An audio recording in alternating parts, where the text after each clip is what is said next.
Love is in the air in our season finale, 10th of May.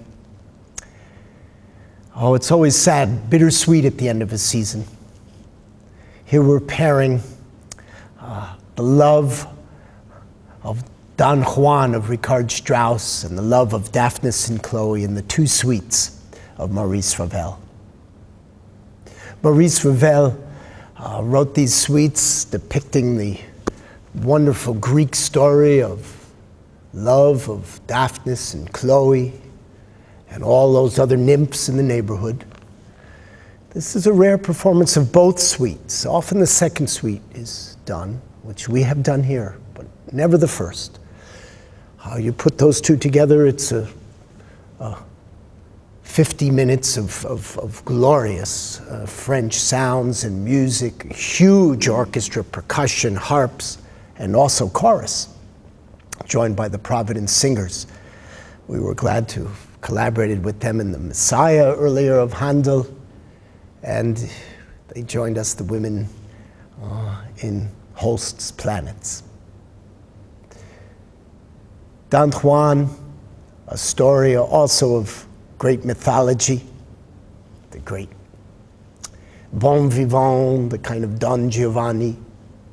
Richard Strauss captures this in his virtuosic tone poem, which asks the orchestra to play at uncommon speed, electricity, fire, and that's just in the first 10 measures. Beautiful long oboe solo, big brass sounds, percussion,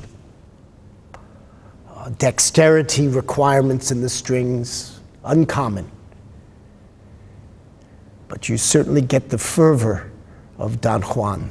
So at once with the Ravel, you hear the, if you will, tender ecstasy of the impressionistic sounds, and in Strauss, the romantic sounds that he brings to the wonderful idea of love in the air.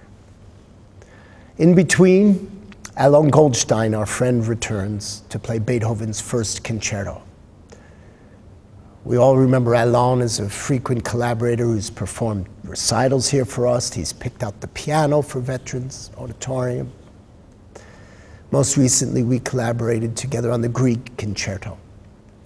It'll be interesting for you to compare this first concerto of Beethoven with Bob Levin's, a few weeks ago, 20th concerto of Mozart, his penultimate concerto. And notice how Mozart was reaching forward to Beethoven and Beethoven reaching back to Mozart. What a great finale.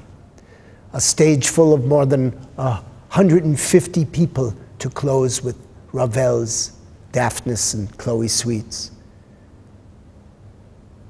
The athletic romp and vitality of the tone poem Don Juan, and Alon's sublime mastery in the first concerto. Thank you so much for joining us again for this great season, and we wish you well.